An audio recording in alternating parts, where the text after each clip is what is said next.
जय Sriman Narayana. JS television सेवा संस्कार र सत्सङ्गका लागि। सवर जाति भनेर कसलाई भनिन्थ्यो अरे भने जसले सुँगुर बुङ्गुर आदि ती जीव जन्तुहरू हैन, भैँसीहरू के हुन्छ सबै ती जीव जन्तुहरूलाई जसले वध गरेर मारेर खाने गर्थे उनीहरूलाई सवर जातिका भनिन्थ्यो अरे। त्यस्तो कुलमा उनको जन्म भएको थियो, त्यही भएर उनलाई सवरी भनेर भनिएको। उनको नाम त्यो होइन, नाम अरू छ के।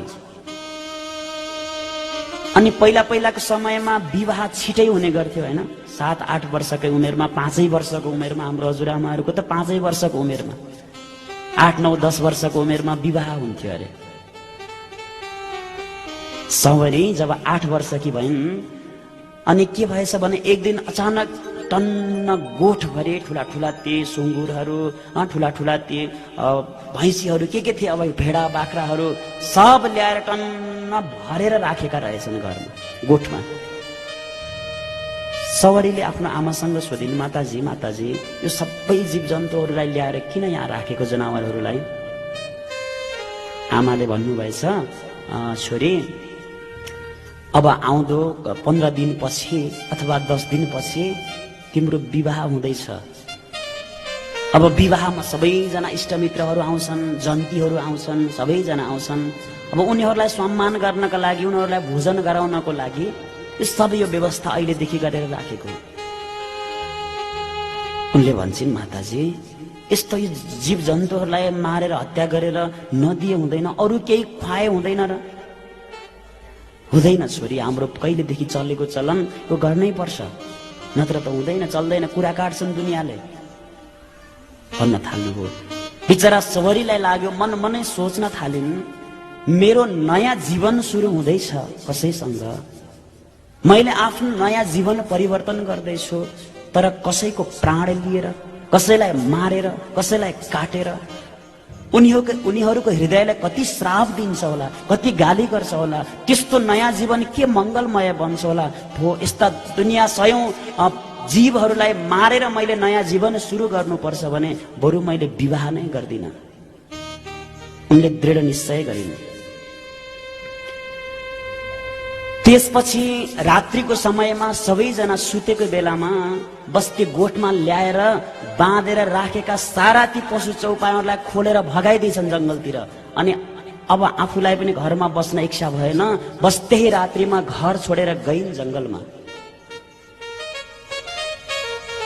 म बस्दिनँ यो ठाउँमा, दुनियाँ पशु पक्षीलाई मारेर, पशु चौपाया जीव जन्तुलाई मारेर म अब के नयाँ जीवन सुरु गरौँ, बरु म यो घरमै बस्दिनँ, म यो गाउँमै बस्दिनँ, जे हुन्छ भगवानको चिन्तन गर्छु, उतै जंगलमा मर्न परे पनि उतै मर्छु, जे हुन्छ उतै जान्छु भनेन्।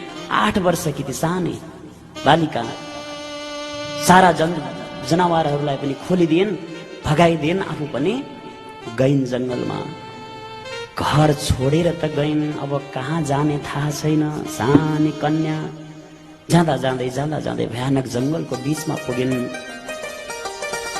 पम्पा सरोवरको क्षेत्रमा भयानक जंगलहरू, बीचबीचमा साना साना ऋषिहरूका कुटियाहरू देखिन थाले, जहाँ बसेर वेदहरू अध्ययन गर्ने, गराउने, अनुष्ठानहरू गर्ने, आदि आदि कर्महरू गर्ने त्यस्ता ऋषि मुनिका कुटियाहरू पनि देखिन थाले कतै कतै।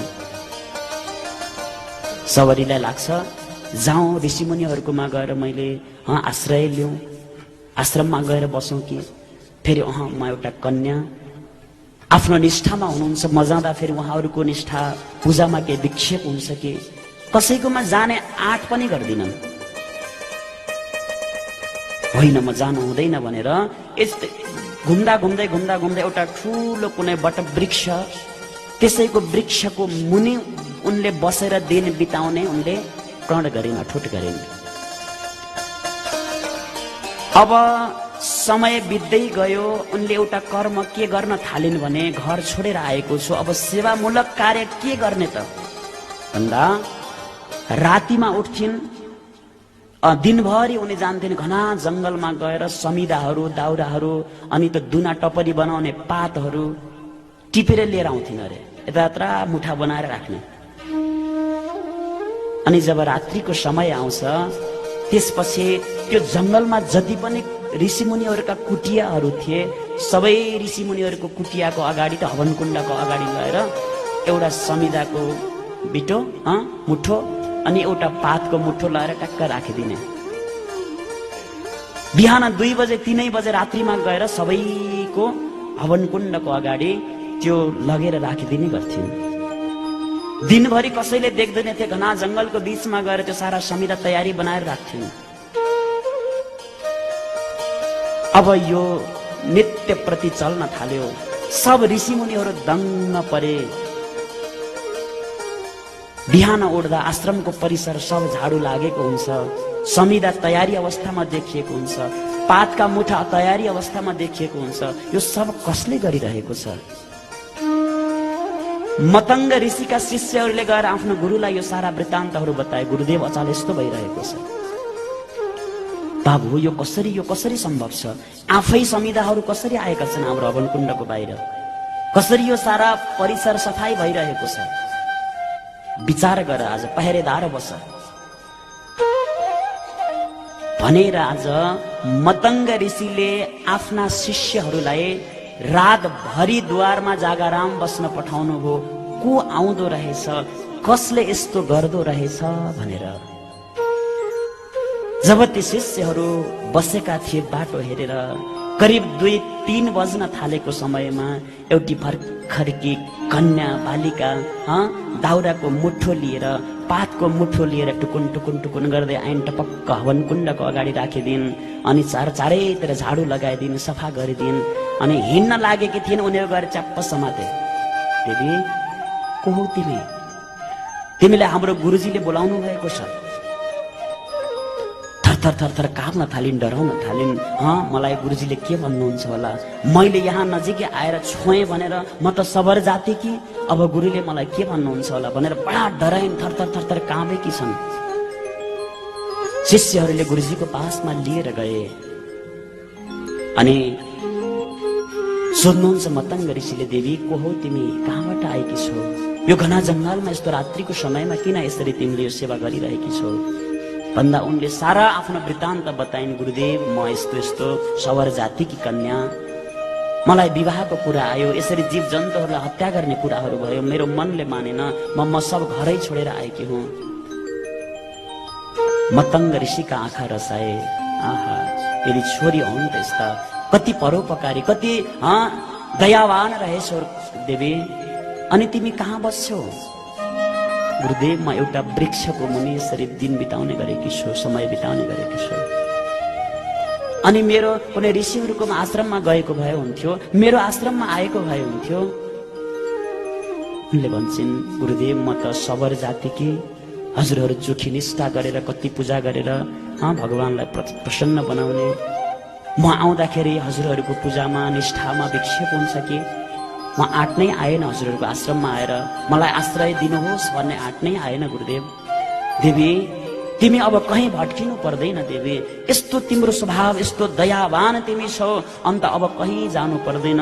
एउटा शिष्यहरूलाई पठाए, एउटा छेउमा एउटा सानो कुटिया खाली गर्न लगाए। आज उपरान्त बस एक कन्यालाई यही आश्रय दिनुपर्छ देवी, यही बस भनेर त्यही आश्रमको छेउमा एउटा सानो कुटियामा बस्ने व्यवस्था मिलाइदिनु हो मतंग ऋषिले। अब नित्य प्रति उनले बस समिदाहरू खोजेर लिएर आउने, पातहरू टिपेर लिएर आउने, आश्रम परिसरमा झाडु लगाउने, आनन्द सुन्दर सरसफाई गर्ने, यही कार्य गर्दै जान थालिन्। मतंग ऋषिको अवस्था, वृद्ध अवस्था आइसकेको थियो। एक दिन सबै शिष्यहरूलाई बोलाउनु भयो। मतंग ऋषिले भन्नुहुन्छ, बाबु, अब मेरो समय धेरै, म यो संसारमा बाँच्न सक्दिन। सिद्ध मुनिहरूलाई आफ्नो मृत्यु अगाडि देखेका हुन्थ्यो उनीहरूले। कति बेला मेरो मृत्यु हुन्छ उनीहरूलाई पहिल्यै थाहा हुन्थ्यो। बाबु, अबको 2-4 घण्टामा मेरो यो संसार मैले छोडेर जानुपर्छ। बस अब आफ्ना सबै शिष्यहरूलाई बोलाए, आफूसँग भएका चिजहरू प्रसादको रूपमा सबै दिन थाल्नुभयो। हैन, त्यो जंगलमा बस्ने अब ऋषिहरूसँग अरू के नै थियो होला र? धोतीहरू, अङ्गछाहरू, रामनामी मालाहरू त्यही थियो होला। कसैलाई रामनामी दिनुभयो, कसैलाई माला दिनुभयो, कसैलाई धोती अङ्गछा दिनुभयो। सबै शिष्यहरूलाई एक एक चिज दिँदै दिँदै जानुभयो। सवरीले बाहिर झाडु लगाउँदै थिइन्। अब हात सात धोएर आउँदाखेरि त अलिकति टाइम